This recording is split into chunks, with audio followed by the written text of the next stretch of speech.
Muchas gracias.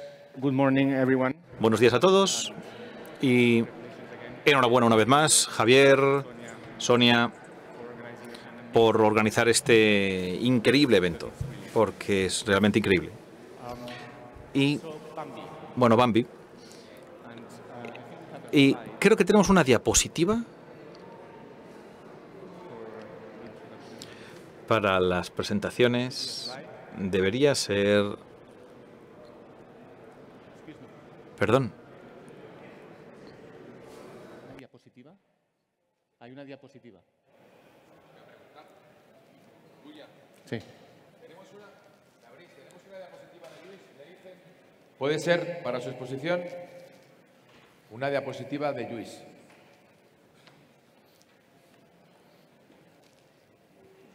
A lo mejor está en el país del nunca jamás, pero esperemos que vuelva. ¿La tenemos? ¿Sabes? Sí. ¿Tienes que empezar con ella? No. I will first of all introduce our guest. No, voy a presentar a nuestras invitadas, así que Andrea Zumbado. tenemos a Andrea Zumbado. Andrea Zumbado es Senior Legal Counsel en el ArcelorMittal. Es una empresa multinacional de minería y metal con sede en Luxemburgo y dice que Luxemburgo es precioso, que le gusta. Y sus responsabilidades incluyen comercio internacional, sostenibilidad, medio ambiente y clima. Todo temas ESG. Así que tienes una tarea complicada. Sí. También tenemos con nosotros a Marlene Vesper-Graske. Es responsable de Compliance y ESG en Freshfields, en Hamburgo y Berlín. Y se centra principalmente en cadena de suministro y derechos humanos. Y online tenemos a Ben Graham, que es el director europeo de AB InBev, que es una cervecera la más grande del mundo, y con presencia en América a través de empresas como Corona, Quilmes, Budweiser, Bavaria, Brahma y muchas otras. Y bueno, Ben tiene mucha experiencia en todos los temas vinculados con cumplimiento legal. En su puesto actual se incluyen todos los temas, incluyendo litigación, ESG. Y Ben también vivió en México durante un tiempo, pero le da vergüenza, adiós, hablar en español.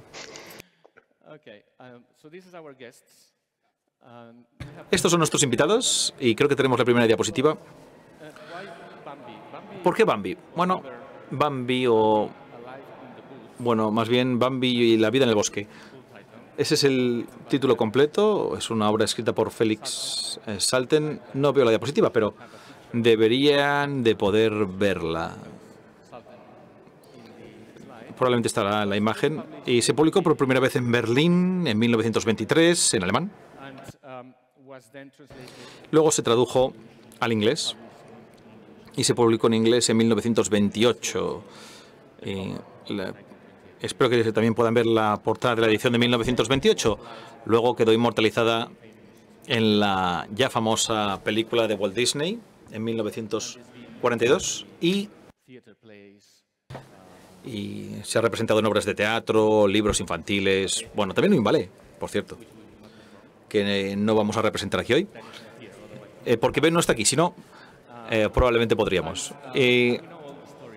Bueno, todos conocemos la historia de Bambi, ¿no? El ciervo que se queda solo después de que un cazador mate a su madre y tiene que, bueno, encontrar su camino en los bosques y aprender a sobrevivir en ese entorno. Y, bueno, los críticos dicen que es poético, delicioso,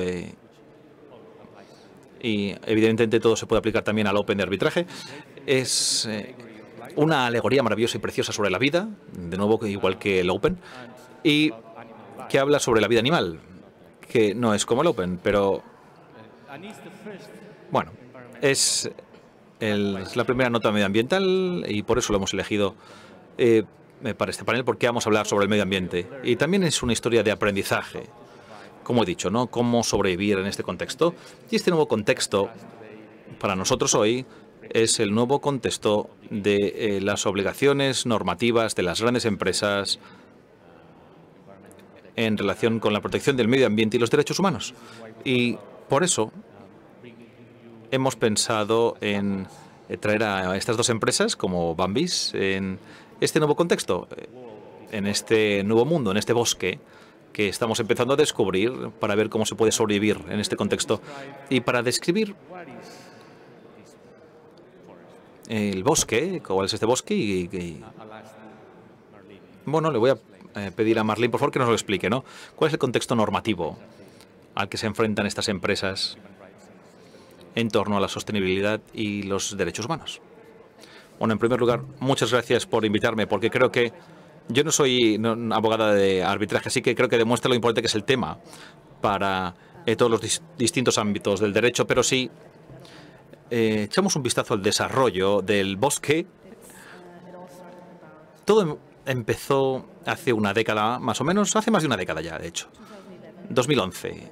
Y, bueno, evidentemente había trabajo de preparación antes, cuando, bueno, se publicaron, bueno, las guías sobre medio ambiente y, bueno, fue un instrumento legal a través del cual las empresas se comprometieron a actuar de acuerdo con estos instrumentos normativos, pero no era algo que fuese vinculante, no. Realmente era simplemente una especie de guía, ¿no? Más que realmente un corpus de derecho. Pero, bueno, lo que hacía era mostrar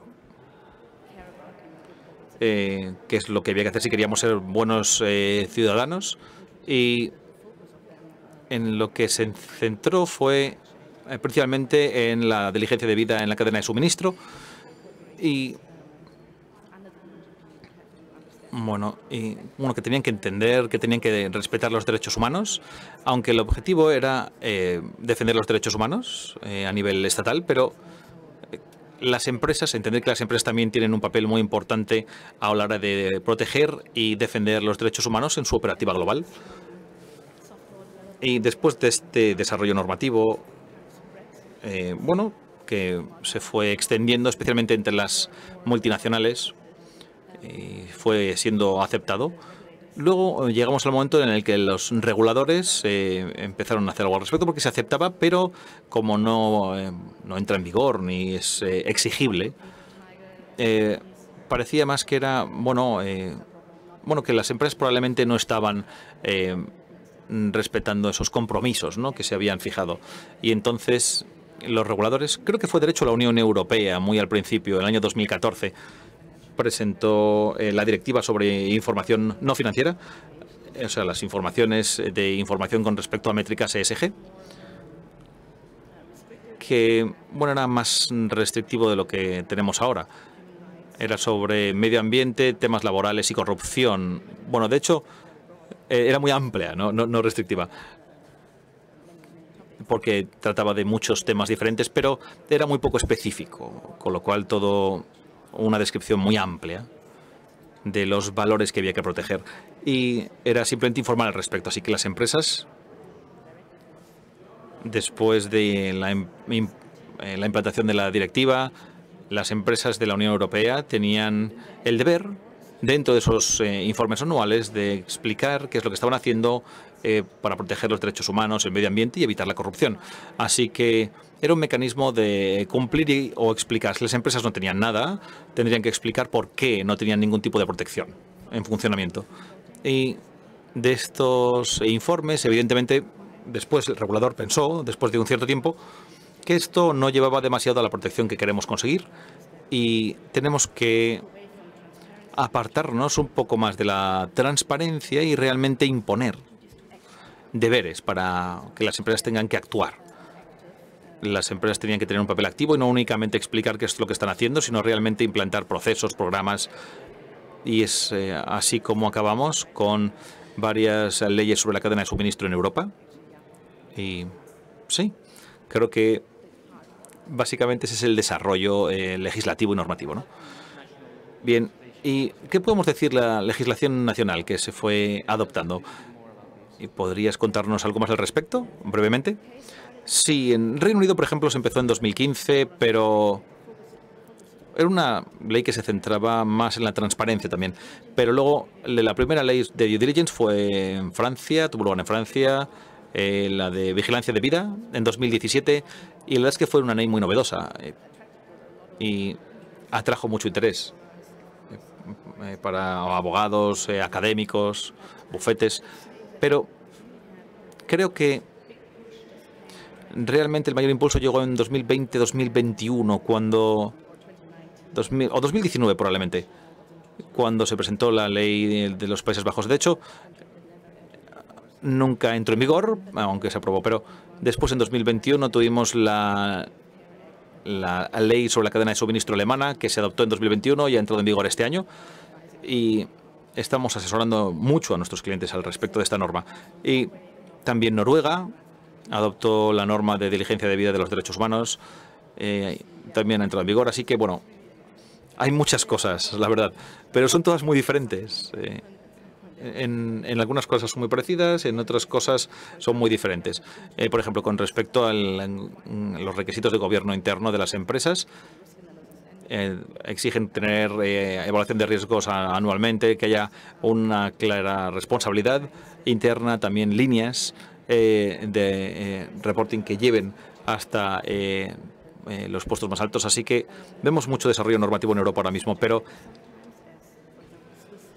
por ejemplo, la legislación suiza se centra más en temas relacionados con la explotación infantil o el trabajo infantil, temas de bueno, también la ley de los Países Bajos, que no ha entrado en vigor, pero la ley alemana, por ejemplo, es mucho más amplia, incluye temas de derechos humanos de una forma más amplia y algunos temas medioambientales, y creo que la más amplia es probablemente la francesa, ¿no?, con respecto al ámbito que habla de derechos humanos y medio ambiente.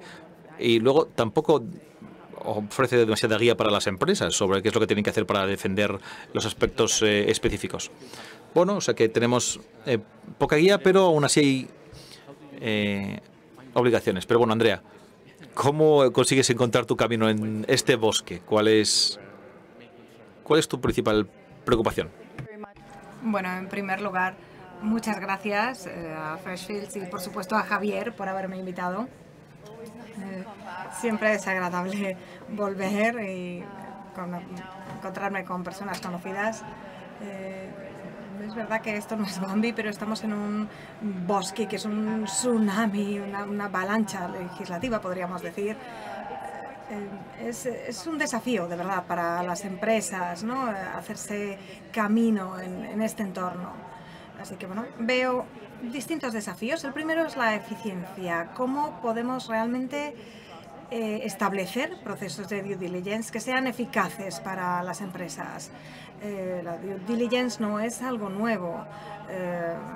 Vemos en el campo de la corrupción, en distintos aspectos, pero ¿cómo utilizamos las estructuras existentes para aplicarlas al tema de medioambiental y de derechos humanos? Ese es el primer desafío que veo, porque cuando estamos utilizando esto en temas de corrupción, por ejemplo, ¿no?, tenemos un índice, un único índice, y ya está. Pero cuando tenemos que hacer un seguimiento de los residuos, también tener en cuenta la legislación laboral,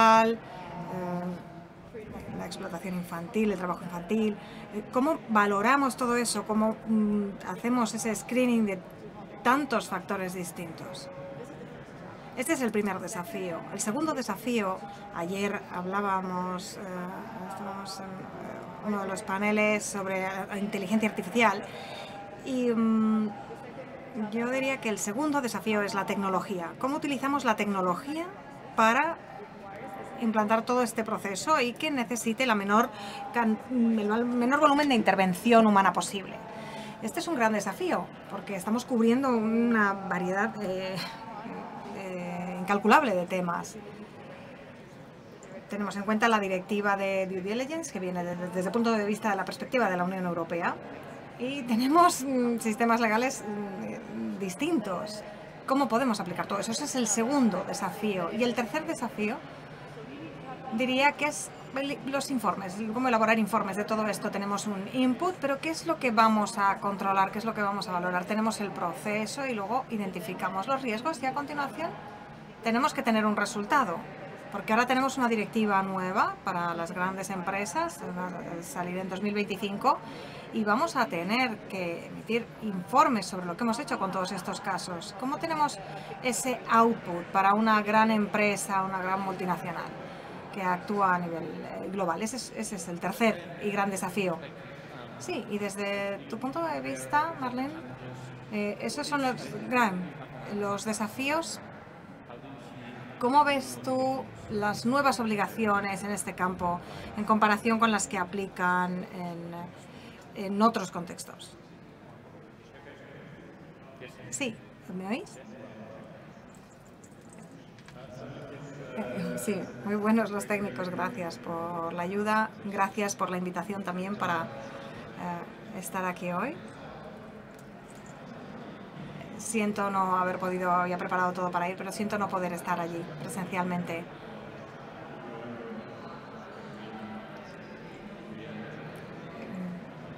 Trabajamos en el sector cervecero y es verdad que una de las cosas más importantes para nosotros es la sostenibilidad, el cambio climático, el empaquetado circular, todas las latas, toda la cantidad de residuos que emitimos. Para nosotros es un tema realmente importante, y también, por supuesto, la ética y la transparencia para tener un comportamiento responsable en este área, en nuestra actividad.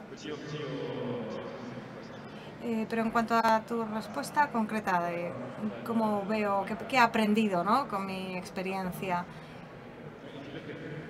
sí, yo creo que podemos comparar esto con el tema del cumplimiento, en el tema de la ejecución de legislación con temas de privacidad, confidencialidad.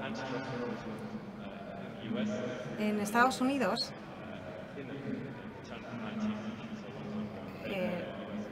tenemos una gran trayectoria en el campo de la ejecución de la ley en este terreno, los daños a entidades privadas. Y hemos visto incentivos para ejecutar esas reclamaciones. En Europa todo esto ha llegado después y realmente el líder ha sido la Comisión Europea, y algunas de estas reclamaciones por daños se han ejecutado por la Comisión Europea. Europa, bueno, estoy convencido de que también es consciente de toda esta cultura de litigación como en Estados Unidos. Es decir, bueno, en Estados Unidos las autoridades, los daños tienen que ver más con esa ejecución. Y en el caso de la lucha contra la corrupción, nosotros nos hemos centrado más en la directiva y en esta agenda a nivel global, y tiene que ver con la ejecución y con la litigación tradicional. En el caso de los casos que son puramente lucha contra la corrupción, y tiene que ver más con ese mantenimiento de los registros. También nos basamos en las políticas de privacidad de datos de la Unión Europea, aplicadas por la legislación a nivel nacional, no a nivel europeo.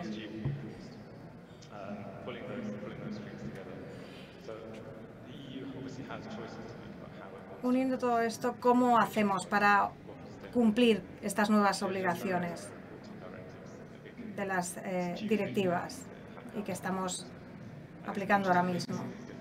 Es una combinación de distintos elementos. Tenemos el tema de la privacidad, como digo, es más una aplicación nacional, y tenemos las directivas, es una aplicación nacional. ¿Y por qué? ¿Por qué importa esto? Hay una gran diferencia. Es más diverso en el caso de la Unión Europea, y es un tema más importante a nivel político porque la aplicación va a tener más recursos, va a tener más fuerza. Parte de la aplicación es nacional, como digo, por eso va a haber esas diferencias en Europa. En el caso de la ejecución, cuando hablamos de antitrust, tenemos esta directiva, es decir, son distintas normas, distinta legislación en los distintos estados. Y supongo que, bueno, hay diferencias respecto a la directiva anterior. Hay casos activos ahora mismo. Podemos volver luego a algunas entidades activistas que están emitiendo estas reclamaciones. Es algo que no vemos en nuestro caso. Y creo que en este área vamos a ver una presión mayor, posiblemente más con esas reclamaciones por compensación de daños y perjuicios. Y creo que, no, obviamente, en el caso de la Unión Europea vemos cosas similares a lo que tenemos en Estados Unidos y esas obligaciones, bueno, la política, por ejemplo, de periodo de meses en la Unión Europea. Y en el caso de CPA hay distintas áreas específicas, los procesos tienen un ritmo diferente. Pero intentando cerrar, vamos a ver una cierta divergencia en Europa debido a las diferencias a nivel nacional y en comparación con el litigio privado. Vamos a ver cómo, bueno, centrarnos en ese mantenimiento de los registros de todo el proceso y el impacto del proceso en sí. Gracias, Ben.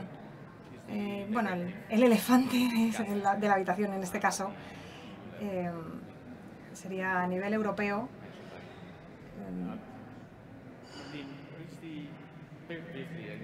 Marlene, si nos puedes decir brevemente, en 2 minutos, con la directiva, ¿dónde estamos en este momento? ¿Y hacia dónde vamos? Más o menos. Sí, es un poco diferente en este caso. Probablemente en este momento tenemos el borrador final de la Comisión Europea, el Consejo de la Unión Europea, y tenemos una comisión y la votación del Parlamento Europeo. De la comisión responsable se va a votar en el Parlamento Europeo. Después tenemos 3 posiciones diferentes, probablemente a mediados del verano, en junio. Después se debatirá sobre ello y se adoptará a finales de año. De hecho, nos acabamos de reunir con los representantes de la Comisión Europea, responsables del borrador, en Bruselas. Y bueno, probablemente van a señalar algunos puntos destacables de la directiva. Bueno, el plazo está claro, no vamos a tener que esperar mucho más para tener esta directiva definitiva. Las empresas, por supuesto, están afrontando muchas dificultades en este momento y la Unión Europea va a avanzar con esta directiva lo más pronto posible. Tendremos también un régimen nuevo dentro de la directiva que cambiará, diría, bastante, no de las leyes nacionales que tenemos a nivel nacional, de la legislación que tenemos en este momento en Francia, por ejemplo, en Alemania. En Alemania, por ejemplo, no se establece específicamente la posibilidad para las ONGs porque no tienen medidas preventivas de compliance. Esto es algo que va a cambiar, por ejemplo, va a cambiar el panorama completamente a nivel de la Unión Europea y también las responsabilidades de informe, de elaborar informes y presentarlos. Lo tenemos ya en Alemania, las empresas tienen que anualmente presentar informes sobre temas muy específicos, un cuestionario bastante largo en el que realmente indican, especifican, responden a un montón de preguntas en cuanto a la cadena de distribución, en cuanto a transparencia, a primer nivel de proveedores, segundo.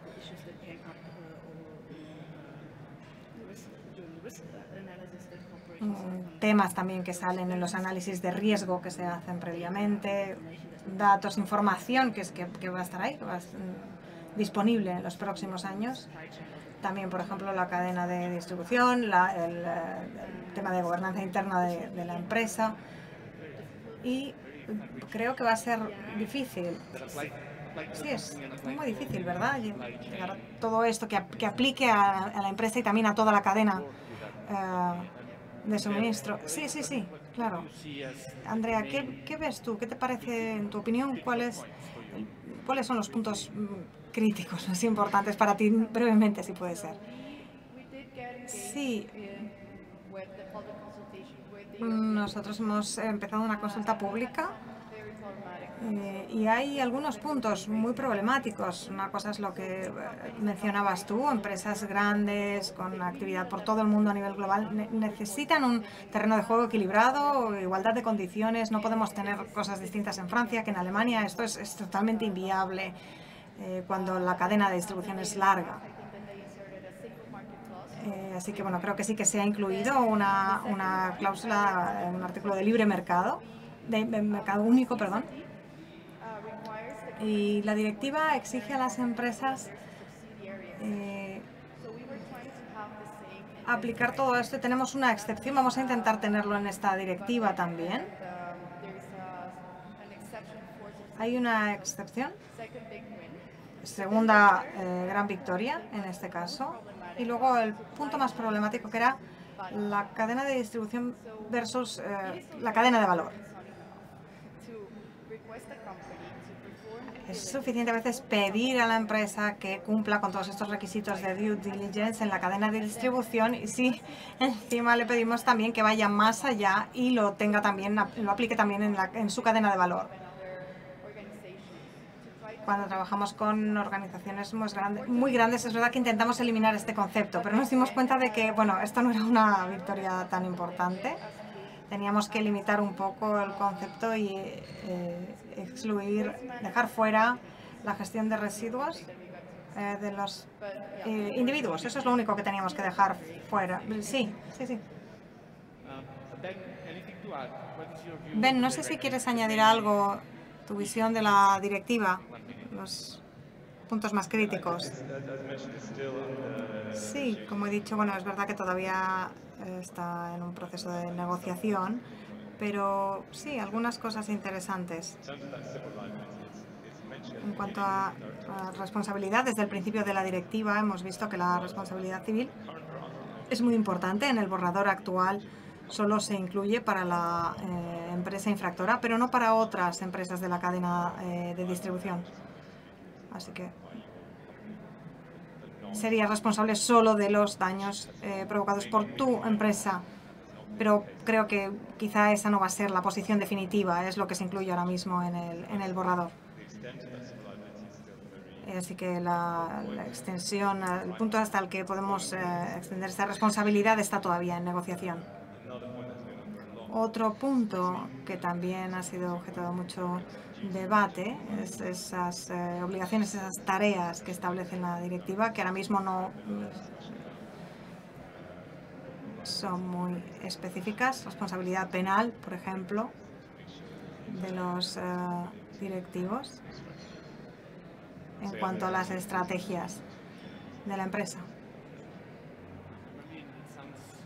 Marlene, parece prometedor lo que nos viene, ¿no?, para los abogados, pero ¿cuál sería el consejo del trabajo, el flujo de trabajo que vamos a tener a continuación? ¿Y qué crees, cómo ves el lado del arbitraje en este contexto? Bueno, solo puedo hablar de la cadena de distribución en Alemania, si se trata de dar consejo en este momento. Es verdad que estamos aconsejando a nuestros clientes en este momento. Hay una gran diversidad. En realidad es un sistema muy diverso, muy complejo, con distintas responsabilidades en todo el área. Por supuesto, también tenemos el tema de los informes, la información sobre la que tienen que emitir informes las entidades según la directiva. Y bueno, con todo esto estamos intentando recopilar qué es lo que necesitan incluir en esos informes las empresas, y estamos también haciendo borradores de contratos con ellos, temas de compliance de los proveedores de la cadena de distribución, que normalmente son documentos largos, diría, bueno, muchas cláusulas de compliance en estos contratos, porque al menos con la legislación alemana es verdad que hay muchas cosas que incluir, muchas obligaciones, responsabilidades del proveedor para el siguiente en la cadena de distribución, y al final es una cascada de responsabilidades y te tienes que asegurar de que realmente se ejecuta, se incluye todo en el contrato para establecer un mecanismo eficaz. Por ejemplo, si se quiere obligar a un proveedor a establecer mecanismos más verdes, más respetuosos con el medio ambiente, tienes que llegar hasta el final. Bueno, hay una gran diversidad en realidad. Sí, esa cascada, ¿no?, en el contrato que decías, creo que es un tema que a ti te gusta, ¿verdad? Especialmente, creo. Ves que con este problema, ¿no?, garantizar que todos los proveedores cumplen con las cláusulas, ¿crees que va a llevar a procedimientos de arbitraje? Bueno, creo que mi ambición sería llegar a esta gran cláusula que podemos incluir en todos los contratos, ¿no?, que incluya. Antes teníamos solo el tema de due diligence, que las partes tenían que cumplir las cláusulas mutuas incluidas en los contratos, pero ahora tenemos cláusulas de due diligence. Los terceros tienen que cumplir también con estas cláusulas. Asistencia, por ejemplo, razonable. En el caso de una pyme, por ejemplo, ¿no?, tenemos que garantizar que se van a sentar, las partes van a llegar a un plan de mediación. Podemos tener una provisión, una cláusula de suspensión. Y sí, bueno, voy a intentar responder. Bueno, mis compañeros me dirían, no, esto es imposible, no podemos negociar esto. Así que lo que vamos a hacer es coger estos elementos e intentar incluirlos en nuestros contratos. Hablamos de muchos aspectos que tenemos que incluir en el contrato, y eso es lo que estamos intentando hacer. Lo que veo aquí es los distintos profesionales cómo pueden introducir multicláusulas en el caso del arbitraje para poder garantizar que tenemos todos los medios para llegar a una solución de mediación. ¿Cómo podemos conectar eso con estas multicláusulas para responder a temas de jurisdicción? ¿Por cuánto tiempo se va a realizar la suspensión del contrato? ¿Durante cuánto tiempo se va a aplicar el plan de mediación? Eso es lo que tenemos que resolver y lo que tenemos que debatir en nuestra comunidad de arbitraje. Sí, por supuesto, siempre que tengamos estas obligaciones y que los contratos sean susceptibles de procedimientos de arbitraje, vamos a necesitar el arbitraje, por supuesto. Sí. ¿Vosotros incluís cláusulas de arbitraje en vuestros contratos con los proveedores? Bueno, sí, incluimos todas estas cláusulas. Estoy de acuerdo, por supuesto, con el enfoque, pero es verdad que ha habido un gran cambio y hemos pasado de tener simplemente referencias a nuestras políticas a tener una obligación clara, ¿no?, de presentación de informes y empezamos valorando el problema para llegar a la solución. Parte de ese inicio es presentar el informe, es una parte necesaria. Eso es lo primero que ha cambiado en nuestros contratos, y lo segundo es la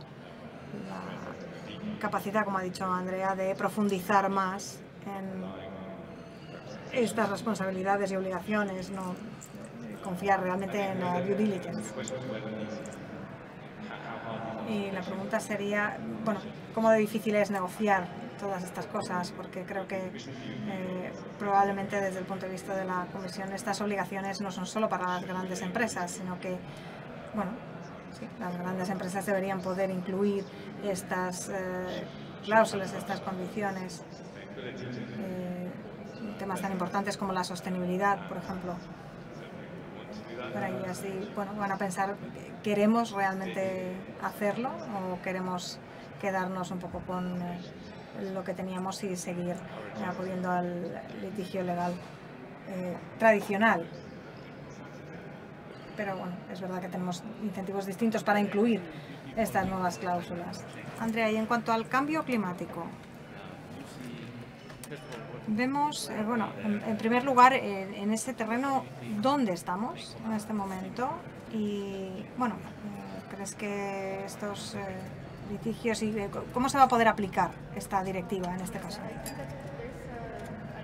Sí, creo que hay una tendencia al alza. Bueno, en Colombia lo estamos viendo. Realmente se presenta un informe cada año, litigios relacionados con el clima, y estos son casos que no buscan una compensación económica, sino que buscan un cambio, un cambio social o un cambio de las empresas y del gobierno, de la administración. Y estos casos, estas disputas legales, tenemos un determinado número de litigios que se consideran greenwashing, pero luego tenemos esos otros litigios que sí que están relacionados con el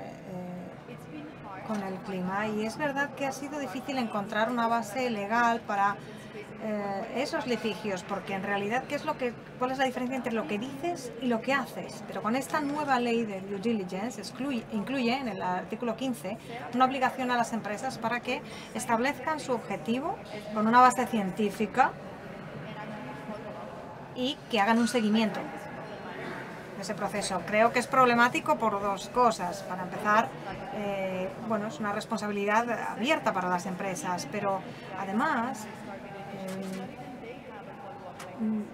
ellos no tienen un mecanismo de seguimiento. Entonces, o sea, los que te están obligando a tener ese mecanismo de seguimiento no lo tienen. ¿Cómo te pueden obligar? ¿Cómo pueden intentar obligar a las empresas a tenerlo?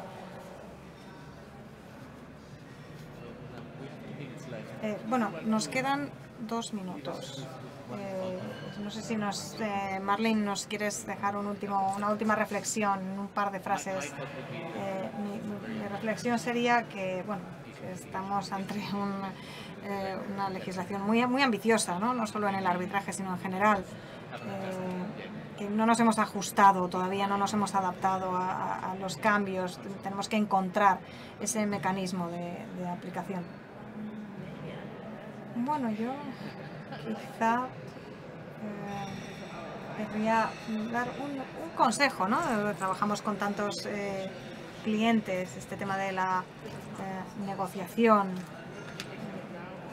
Creo que ahora mismo es un buen momento para hacer todo esto, porque todo el mundo está como, bueno, empezando a ser consciente de que tienen que adaptar todo esto. Es mejor eso que dejarlo esperar demasiado tiempo. Creo que por el momento sí que podemos decir que es un buen momento para revisar todos estos sistemas y buscar ese nuevo mecanismo. Y Ben, una última reflexión por tu parte. Sí, bueno, en la Unión Europea y los países, las empresas, creo que nos tienen que tomar como aliados en este viaje. Esa será la mejor manera para conseguir esa responsabilidad por parte de las empresas. tenemos que a nivel corporativo hacer ese cambio juntos. Creo que hay puntos de desarrollo, pero sí que creo que es un momento interesante, emocionante para llevar a cabo ese cambio. Andrea. Bueno, yo voy a ser un poco polémica. Yo diría que viendo estas directivas y viendo toda esta nueva legislación, diríamos que son consecuencia de no haber conseguido aplicar la legislación de protección de derechos humanos, de medio ambiente, y debido a ese fracaso, a ese no haber conseguido hacerlo, entonces se está llevando el foco a las empresas y trasladándoles a ellos la obligación. Y creo que tenemos que asumir esa obligación de ser buenos ciudadanos corporativos. Pero ¿cómo puede el derecho internacional, o cómo ha fracasado el derecho internacional y ahora nos lo están trasladando a nosotros, las empresas? Sí. Muchas gracias. Tengo un regalito para vosotras.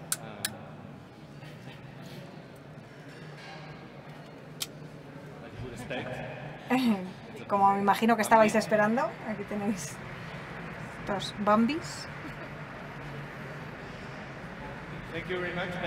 Muchas gracias. Ben, te va a llegar uno a la oficina en los próximos días. Muchas gracias. Por si te ha dado envidia o algo. Muchas gracias y un aplauso para nuestras panelistas.